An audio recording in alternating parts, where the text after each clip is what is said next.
Hello and welcome to Fit to Speak. I'm Eugene Obah. So glad to have you with us.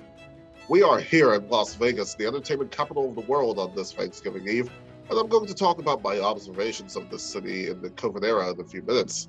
And we'll also fly back across the country to talk with Common Sense Entertainment Creative Director Raheem Dawodu Jr. to talk about what we can do about gentrification in DC. All that and more coming up in a few minutes. But first, the response that we had to a segment of the October edition of this program in which we talked about broadcast industry professional Terrence Woods, who's been missing now for over 3 years after filming in Idaho for the Discovery Channel show Gold Rush, has been nothing short of incredible. And we thank you all for watching. And let me tell you, folks, unlike what corporate media does in a lot of these missing persons cases, this will not be a one-off. We will feature Terrence's story on every edition of this program going forward, and I encourage you to revisit our segment on Terrence on our YouTube channel, youtube.com/the channel, and share it with everyone you know so that we can get answers.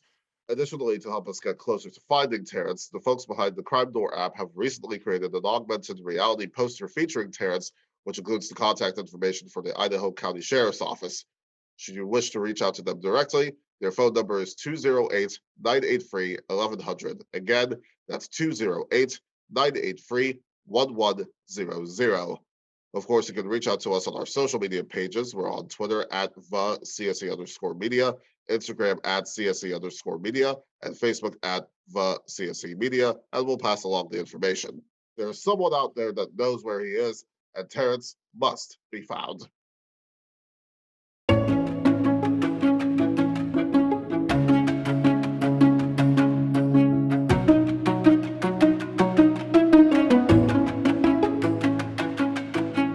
Thanksgiving is usually a time to gather around the table and state what you're thankful for, and I'm sure that Britney Spears is very thankful indeed to be free from her conservatorship.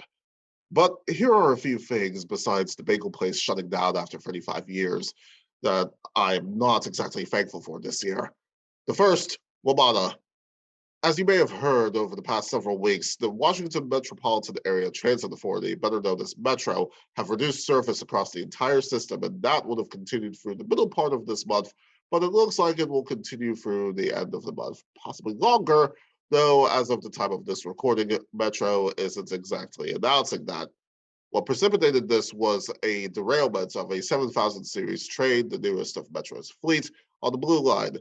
Consequently, these trains, which comprise a majority of Metro's rail cars, were removed from service. But that's not even the worst of it, as the National Transportation Safety Board stated that the same train derailed 2 other times in a 90-minute span. The NTSB further noted that the wheel sets of the 7000 series trains, that is, the assembly of 2 wheels and an axle, failed inspection 29 times since 2017, and that since the derailment, 21 cars failed. I think that this illustration from the Washington City paper is quite fitting for how Metro responds to these type of developments. Now for the next thing that I'm not particularly thankful for. Attempted voter fraud from the young kid? Get it? Anyway, the 17-year-old son of Virginia Governor-elect Glenn Youngkin attempted to vote not once, but twice in the Virginia gubernatorial election, only to be turned away.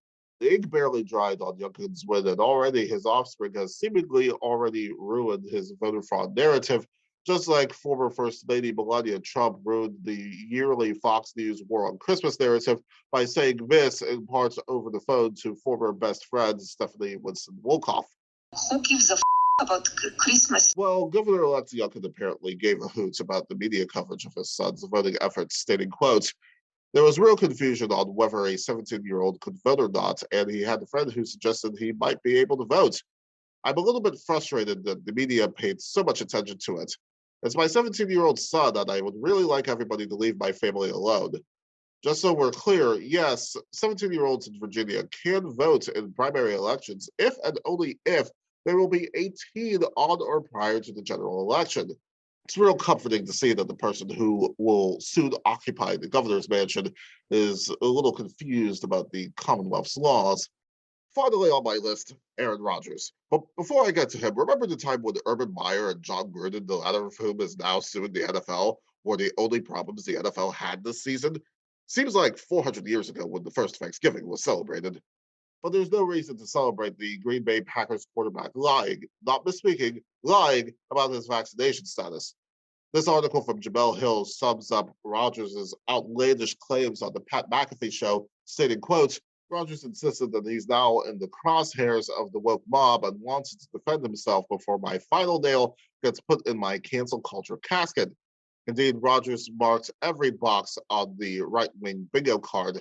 He insisted that he's a critical thinker. He referenced Martin Luther King Jr. out of context. And he said that he had taken ivermectin after consulting the popular libertarian-leading podcaster Joe Rogan, who has said that he took the veterinary deworming drug after contracting the coronavirus. Rogers also maintained that he's allergic to an unspecified ingredient in the Moderna and Pfizer vaccines, and that he had avoided the Johnson & Johnson shot because he feared side effects. Of course, ivermectin has side effects too. Imagine how the Packers must feel knowing that their $134 million quarterback took an unproven drug that the CDC and FDA are strongly warning against. Not only does Aaron Rodgers deserve to be on my list, but I've also got room for one more. Henry Ruggs III, the former wide receiver of the Las Vegas Raiders, who's facing multiple charges, including weapons charges, as a result of a DUI resulting in the deaths of 23-year-old Tina Tintor and her dog. Ruggs allegedly went 156 miles per hour here in Vegas with a blood alcohol content of 0.16. If convicted of all charges, Ruggs faces 50 years in prison. Ruggs is 22 years old. But let us be clear, folks, regardless of whatever happens to Ruggs, the family of Tina Tintor have already, sadly, received a life sentence for her loss.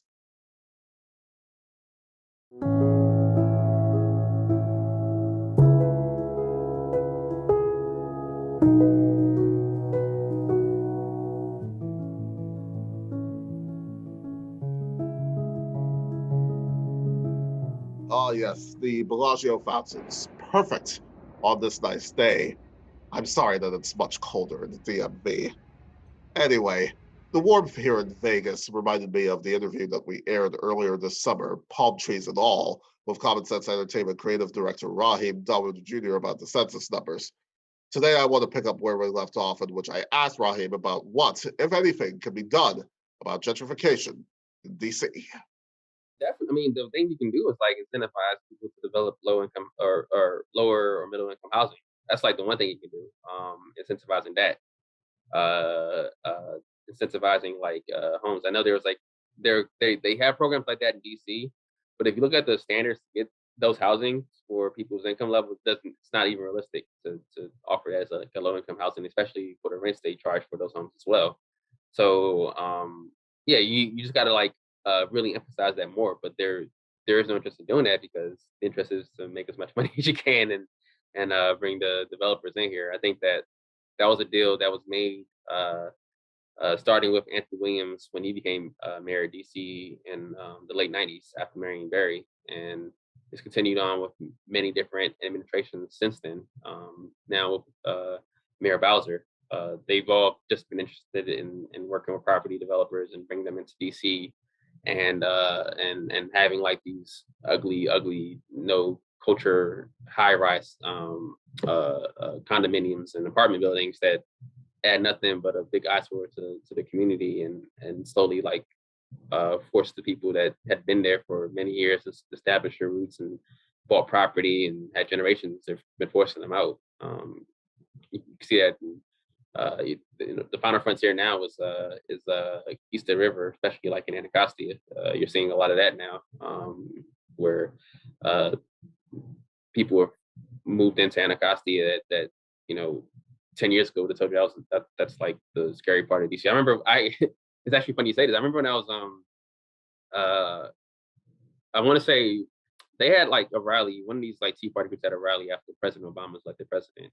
And they had like a fake map of like DC, a bad map, and it was like the areas you want to go to on the blue line and the orange line, or some of the orange line and then the red line, especially was all like you want to go there. And then they said green line, no, don't go on the green line. And green line is Anacostia, Congress Heights, Southern Avenue, which is where I'm from, and so forth. And then the blue line was like the other parts of Beecher County, and orange line as well, other parts of Beecher County. Like don't go there. There were like X marks there. And now those are the places that people have like saw property that's been undervalued and have decided to like buy property there and force people that had been there out. So yeah, man, like there's stuff that can be done, obviously, but the question is, as you see a base that's more and more reflective of like of money interest, buying property or moving in and establishing that, will that ever be rectified? Like ever be like rectified, and will that ever come to head? And the answer is probably no, because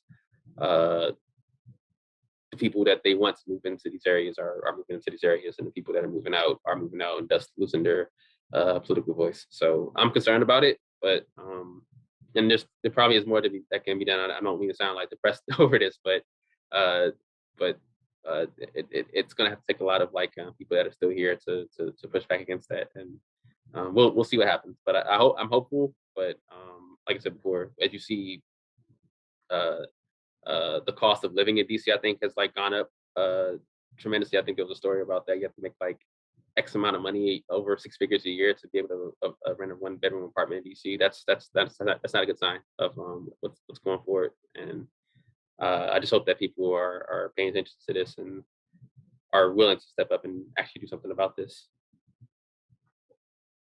I think that there are so many issues that are intertwined here with not just the census, but also all of these other issues that we've talked about here today Hmm. with gentrification, the politics, what it all means, Hmm. maybe what doesn't it mean, for the future.